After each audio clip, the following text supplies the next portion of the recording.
Hi, I'm Brooklyn Decker. Here's your skim on the public breakup between the EU and the UK.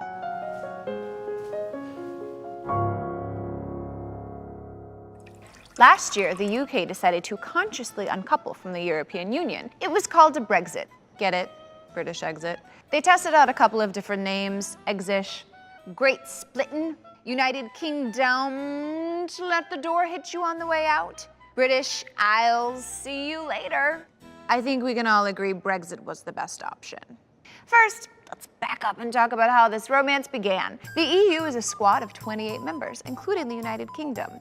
It was founded after World War II to help countries facilitate things like international trade. Over the last few years, Brits have had a lot of opinions on whether or not the membership in the EU makes sense. Also over the last few years, Europe has seen a major wave of populism. That's the fancy term for a movement of working-class voters coming together to challenge the establishment. Now let's talk about where the relationship went sour.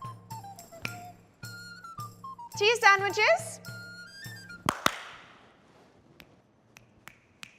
Can no one hear my snapping?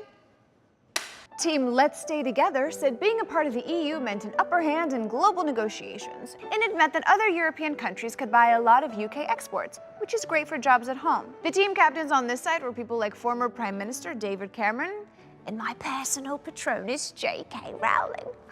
Team It's Not Me, It's You said that leaving the EU would give the UK a lot more freedom to be a single lady.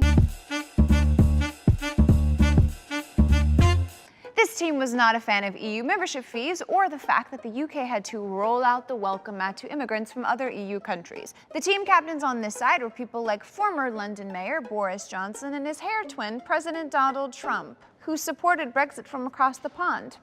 Since no one seemed to agree on this, the country put it to a vote. Last summer, the Brits went to the polls and voted to break up with the EU. Ta-ta for now. That was not the outcome people were expecting. They thought it was going to be one of those breakups that lead to the really good makeup sex. Oh. But no. Cue the chaos. Prime Minister David Cameron resigned and Theresa May took his seat. The pound also had a massive freakout, dropping to its lowest level since 1985. About a year later, and a lot of time for the EU to watch Notting Hill and eat ice cream in its pajamas, the UK is finally starting divorce negotiations. To give herself a boost of confidence going into the divorce talks, Prime Minister May decided to move up the national election by 3 years.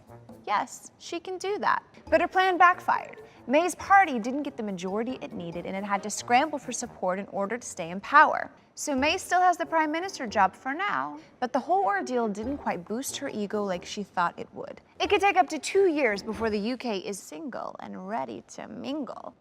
And the international community is worried that other countries might catch the breakup fever and try to negotiate their own exits from the EU. International relationships, they're just like us.